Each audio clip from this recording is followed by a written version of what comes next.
Hi, I'm Bari Newport, and I'm honored to have brunch today with you, joining me at Brunch with Bari. But Mr. Michael Spring is my guest today. We're having brunch from the one and only Versailles Bakery and Cafe, the world's most famous Cuban restaurant, here in Miami on Calle Ocho. Michael is director of Miami-Dade's Department of Cultural Affairs, and he recently announced your retirement after 40 years. Why now? Why the heck not? Ah!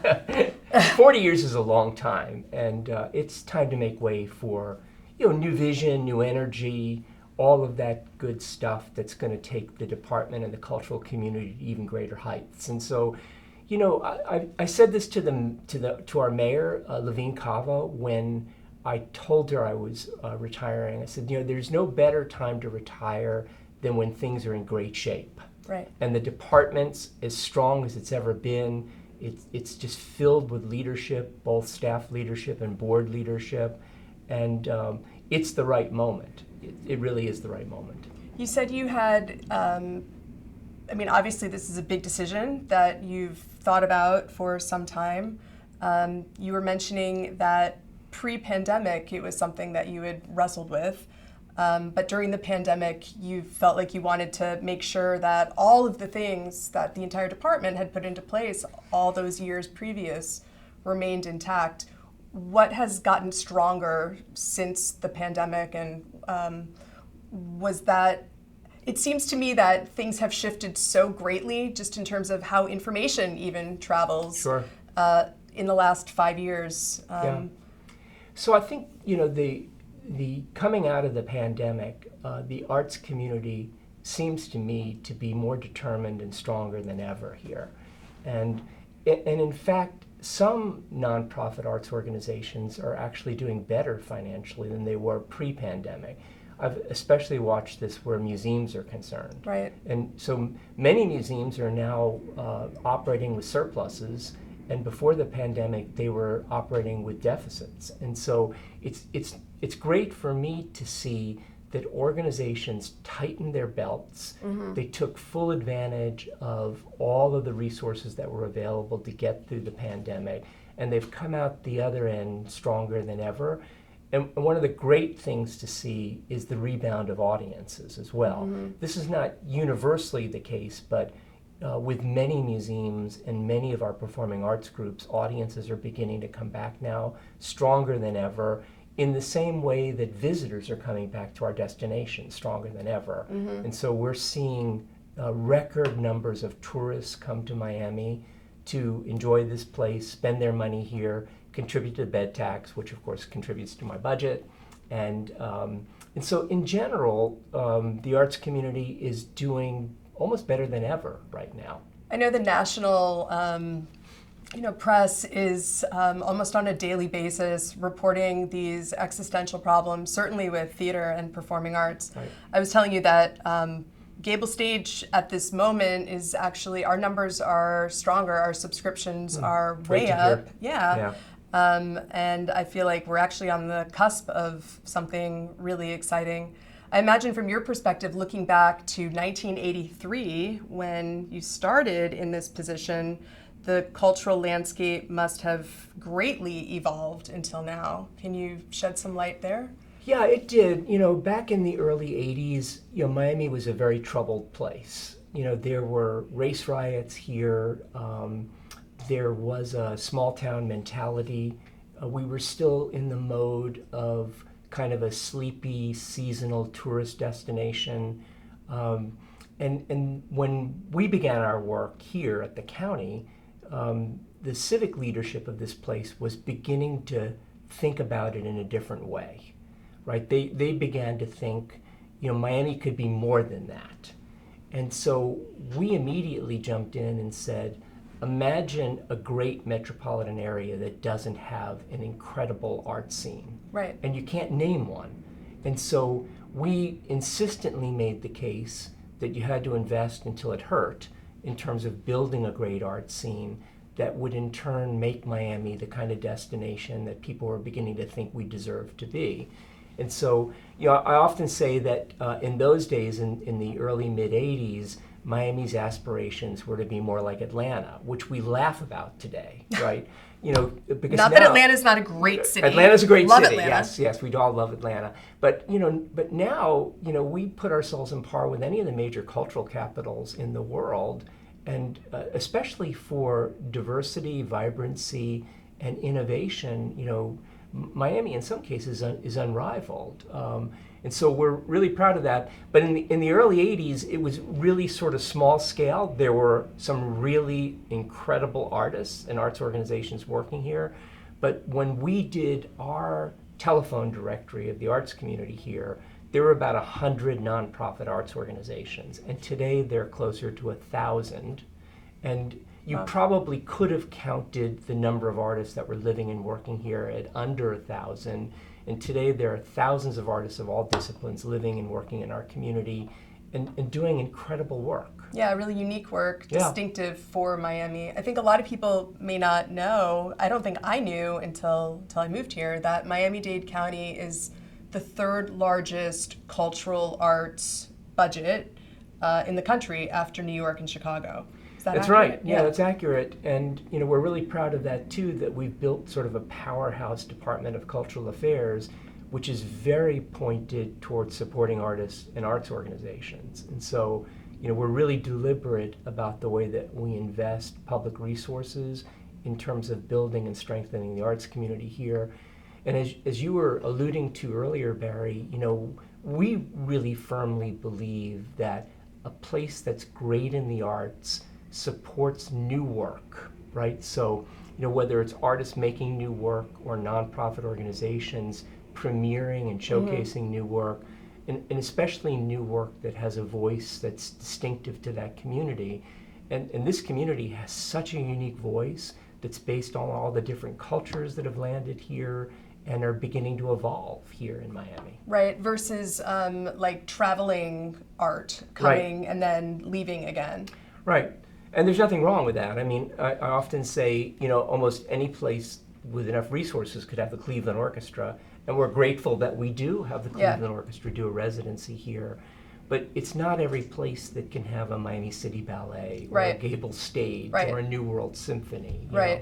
And so I think that makes Miami particularly unique and particularly powerful in the arts. I mean, one of my favorite topics of conversation, and when I give speeches, it's always about the nonprofit theater system in this country and how it's unique to this country, and how that whole movement was based in having professional artists live and create work in cities all over this country. Because originally, not that long ago, in the 60s, really the only real professional theater work that was happening was coming out of Philadelphia and New York and traveling the country. Right. But to have artists making work for and by their own community, enriches the cultural tapestry of what the whole country is. And I think it has a resonance with the people, with the audiences that in those communities, obviously. But, that's what makes this place so truly wonderful and confounding all at the same time, is that you have all of these incredible voices that are coming together and expressing themselves in the most creative and innovative ways in our community. And that's what's been so exciting about the department's work, and why so many of the programs that we have here are designed to support the creation of new work, especially the programs that we have in support of artists. So I'm proud of that, very proud of that. I mean, we're speaking on the morning of 9/11, and sometimes I start speaking engagements with a quote from the beginning of the 9/11 papers, which said, "We never could have imagined." And that's really the job, isn't it, of arts in a community, is to solve existential problems as a group, as a community, in a variety of ways. Our job, certainly in the theater, is to be a center for imagination. Yeah, I think the arts give not just artists and arts groups that ability, but they give human beings that ability to envision things in a different way. and to look at it from the other side, so to speak, so that you're thinking about creative solutions for issues facing a community.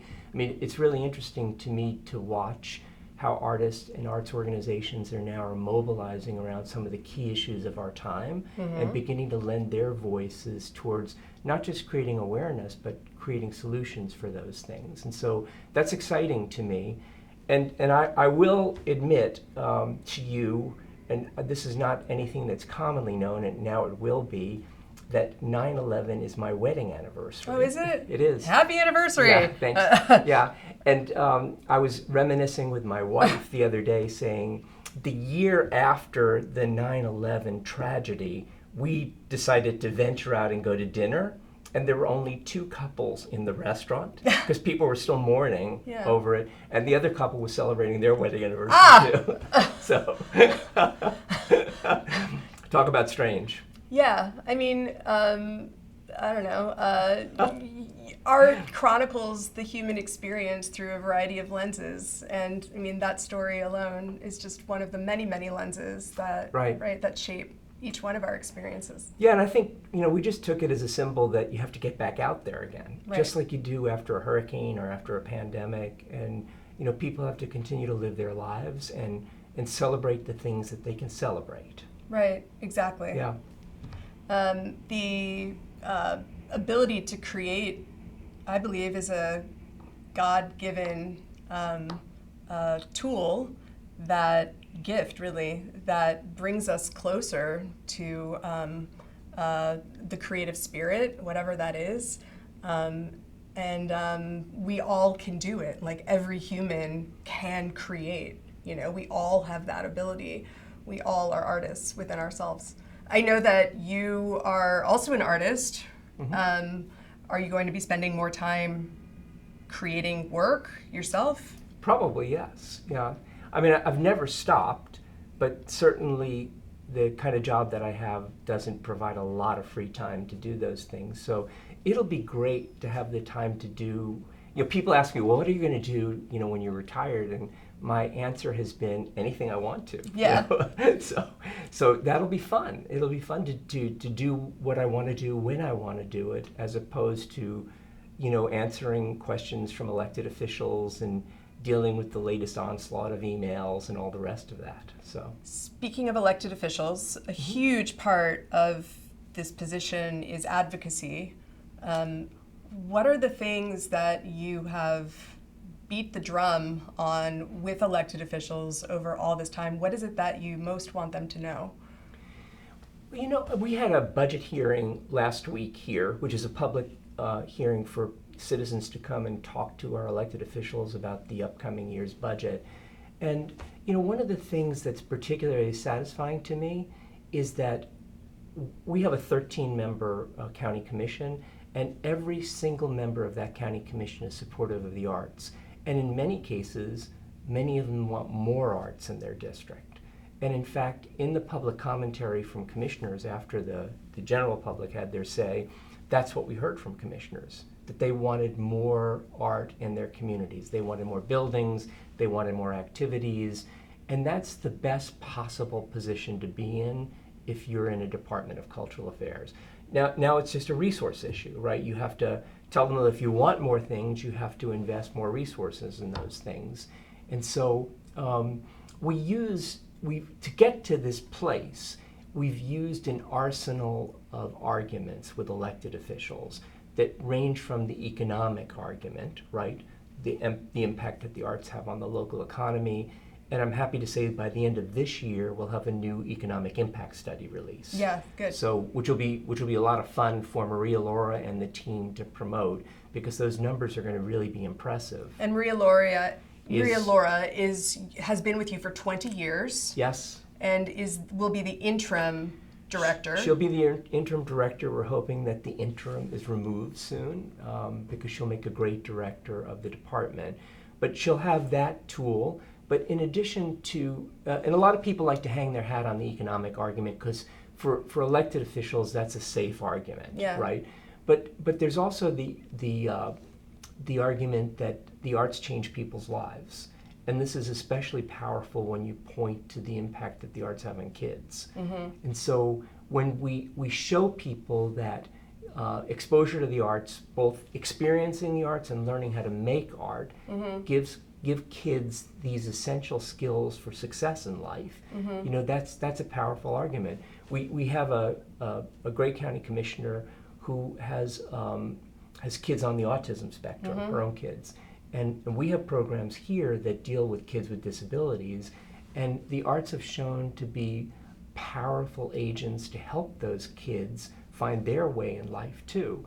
And so the ability to change lives is a big argument. The other thing that elected officials love to look at is the ability of the arts to transform neglected or forgotten neighborhoods. Exactly. And so, you know, Miami is like the poster child for this, because all of the renaissance that happened on South Beach was largely done through arts organizations and historic preservationists, and that jumped over the bay into Wynwood, and now it's in Little River and Allapattah, and there's an arts district in Hialeah now, and you can keep pointing around and around and around and show that the arts continue to revitalize places and make them places where other businesses want to go. Right. I often say if you really want to turn a neighborhood around, put a theater there, Exactly. right? And then the next thing you know, you're going to have restaurants. That's right. And you're going to have shops, and Yep. people are going to want to live there to Yep. be close to those things.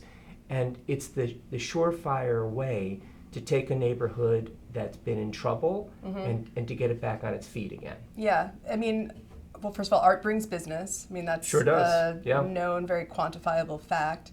And in my experience, big city, small city, no matter the part of town, self-esteem is a huge driver in the individual and how the individual sees themselves in the world and what they can do and what they can accomplish, and that translates into the neighborhood, and that translates into the larger community. And I've seen over and over now that an optimistic, hopeful, visionary, bright message from a theater company, from an arts organization that can absolutely transform the self-esteem of a community. I think that's something that people don't talk enough about. Yeah. That and also absolutely, art can absolutely change a young person's life, whether or not they're on the spectrum.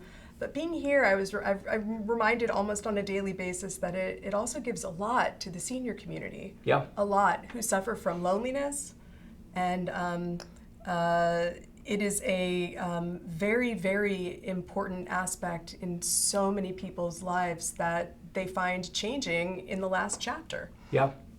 You know, and that's one of the reasons why some years ago we started our Golden Ticket Arts Guide. Yes. That's directed towards low-income seniors, Yep. because those seniors not only experience loneliness, but they have the difficulty of not enough resources to be able to go to Yes. the arts. And so getting free tickets to those seniors is really important to us.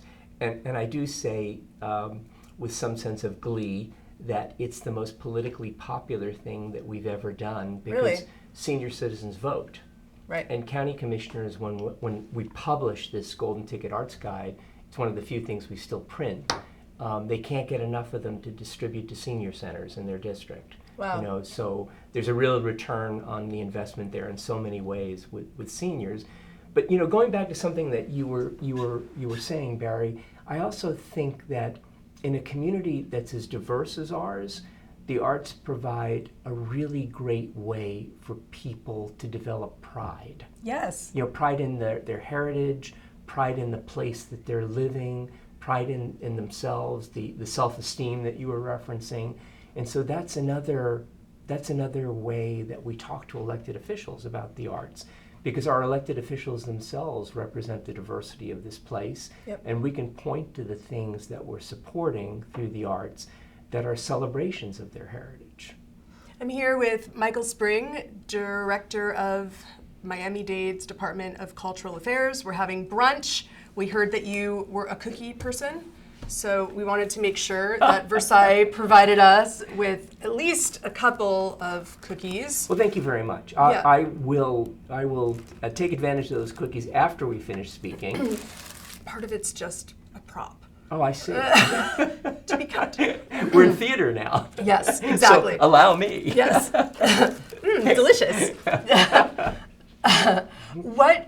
So a similar question for the common citizen. What should the common citizen know about the arts in their community? I think a lot of people feel, first of all, disconnected from politics and government and how things actually work.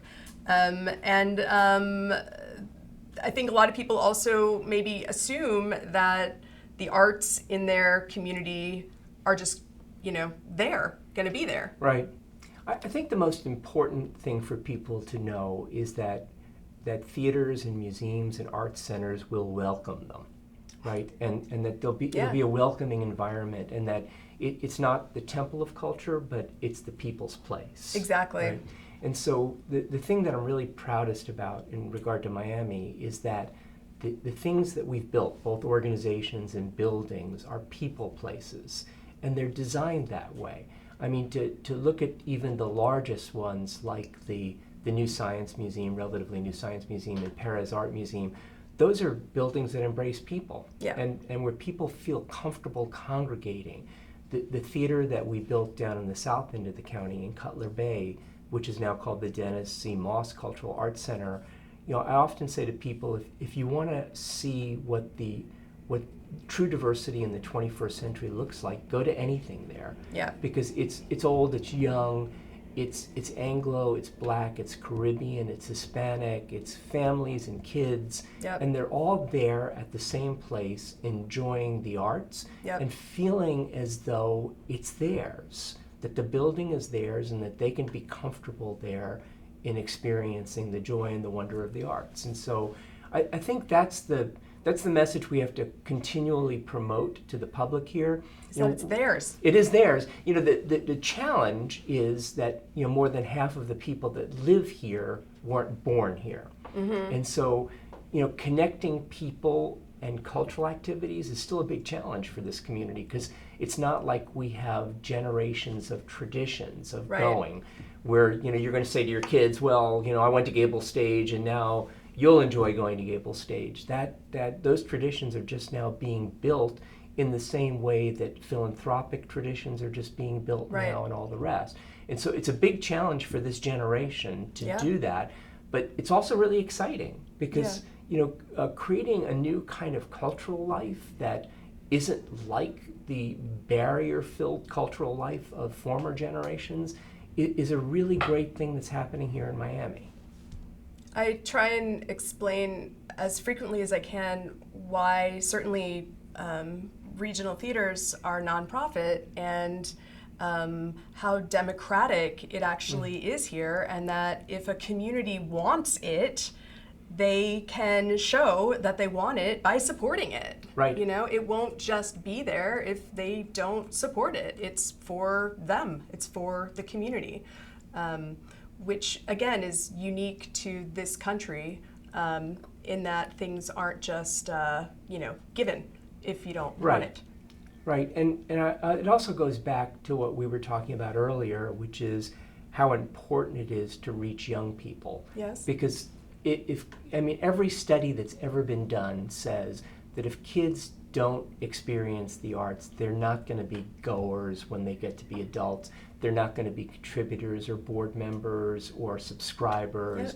And so, the flip side of that is, during the course of my career here, the arts have had a diminishing presence in our public school system. And there are a lot of reasons for that. We could spend a long time talking about that, and I won't.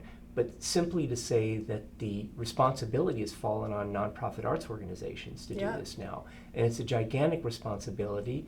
It's an expensive responsibility, right? Yes, it is. But it's also critical for the future of the arts, both here in Miami and in America, that kids get these experiences. I'd say it's critical for just the health of our communities and our society in general. Absolutely. Right? Critical. Yeah. it makes better people. And so Yes. without that, we're going to have really terrible people. So, Especially like now that more people are removed from each other, now that so Right. much is, even without going to the office, you know, so much Right. is just yourself at your computer by yourself. yeah. Again, this idea of loneliness has really come up over and over in my. This is my third season now at Gable Wow, Stage. that's great. It's our 25th anniversary this year. You said it was okay to mention the Grove. Where would you begin that conversation? Why Gable Stage? Well, you know, that's an interesting question. But at the time, this was years and years ago, Gable Stage, at that time, there are a lot of theater companies doing really exciting theater Yeah, today. and we make up a really interesting ecosystem You really altogether. do. Yeah. But at the time, Gable Stage was the most intrepid, adventurous theater that was consistently earning raves, critical raves. And we thought if there was any theater company that was capable of growing into a larger theater space and into a regional theater, it was Gable Stage. I still really feel that way about Gable Stage, and especially under your leadership, Barry, that, you know, Gable Stage is ready to grow into the Coconut Grove Playhouse. We are. And so I continue to be really excited about that. And we're getting closer to the point where we'll actually be able to begin work on Coconut Grove Playhouse. Yeah, I know, fingers, toes crossed, all the rest. But, you know, I haven't sent out anything recently, and I will probably this week. But in this latest episode with the city of Miami and the obstacles that have been thrown up to kind of delay our progress, we filed a lawsuit, the county did, in circuit court. And the city of Miami's response to the lawsuit was, "You're right, we were wrong." Oh, great. Yeah. So what does this mean? It means that we still have the attorney for the two appellants. Okay. You know, these adjacent property owners that we have to get through. You know, because we actually have two parties opposed to us. The city, who's stepped away and said, we were wrong. We Right. should have never upheld this appeal by these two property owners. And then we have the two property owners represented by a separate and outside attorney. And we just filed our response to their response I see. at the end of last week. And I'm hopeful that all of that nonsense will go away. We'll be able to get to work on it in early 2024. I'm thrilled that you are happy to speak on this subject. Yeah, yeah. Why? Well, I mean, this is every single project that we've done here that's been incredibly meaningful has been difficult. And, you know, you forget about the difficulty of birthing these projects after they're done, right? Right. But, you know, I lived through the trauma of getting the Adrian Arch Center built. And it was one challenge after another. And I can remember sitting in a county commission meeting in the early days of trying to get the Performing Arts Center project, as was known then, started, and having a then county manager look at me and say, "Why are you so worried? This is never going to happen." And I thought to myself, damn if it is or isn't. And so there was that, and then getting the museums built in Museum Park was a big deal because there were park advocates that didn't want 8 acres of a 29-acre park devoted to museums, even though it's the perfect complement to a park. To the park, it's true. And the folks that are in charge of the park have never really done anything meaningful to even activate the park. So that still would have been an abandoned park if we hadn't built the two museums there.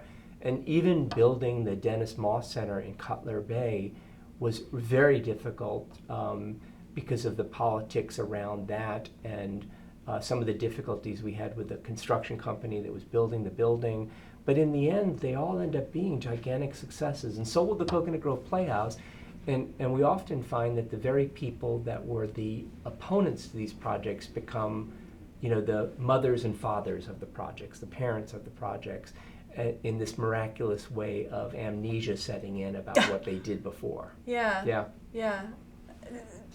That all makes me just have to ask you, what I asked you once after I attended my first. I don't think it was a city council meeting, but it was a meeting that had representatives from every district.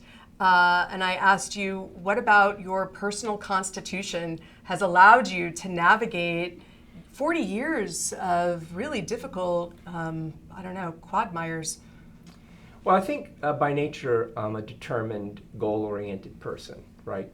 And I also have an excessive amount of patience, yeah, which I think is, you get this genealogically from your parents, right?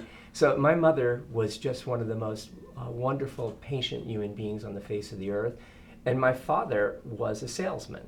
And so you put patience and salesmanship together, and then you find a way to get through all of these things and get to the finish line for them. And so, with having really great parents who gave me these wonderful qualities, it's been really helpful to me in terms of navigating all of this. And so I also really have believed through my entire career that it's not about me, right? It's about us. And I've had the wonderful complement of strong advisory boards that have really kept us viable in the face of overwhelming odds sometimes. So we have a Cultural Affairs Council with 15 members. We have an Art and Public Places Trust with 15 members. They're really committed, dedicated civic volunteers who are also big league leaders in our community.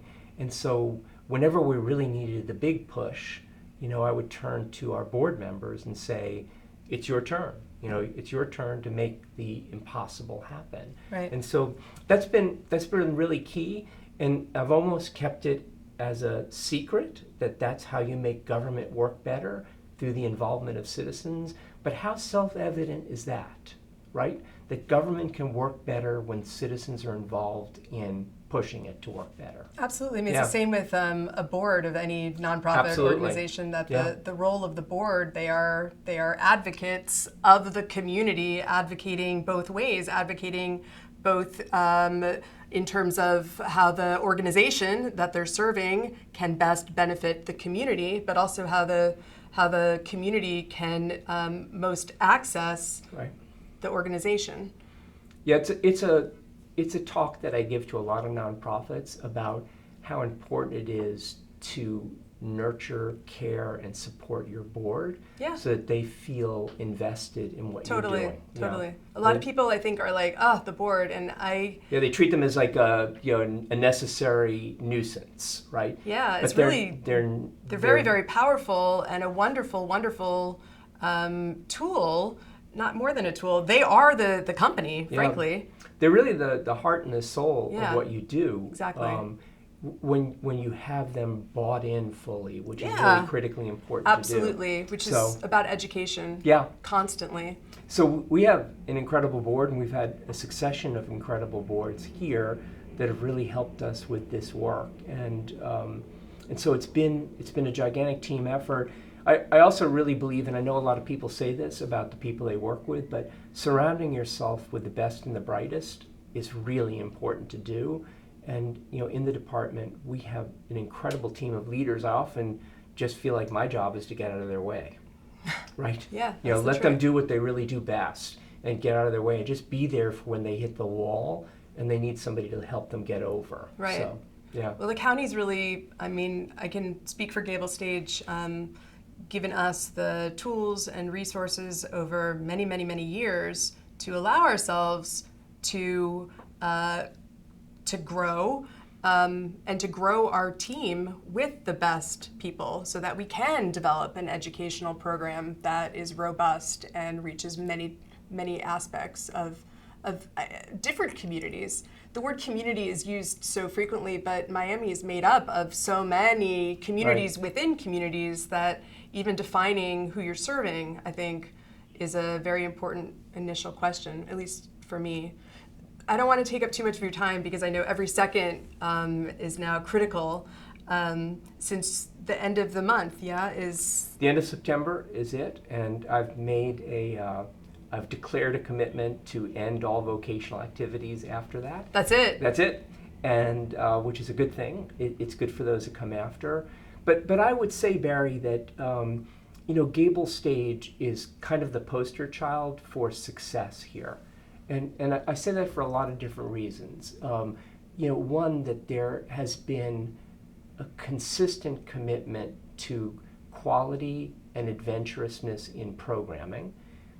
With your appointment to lead the organization, I often point to Gable Stage as an example of how succession can work and strengthen a company. Yeah. And God rest Joe Adler, who did a great job, with Gable Stage, but you're taking the company in new and even more exciting directions.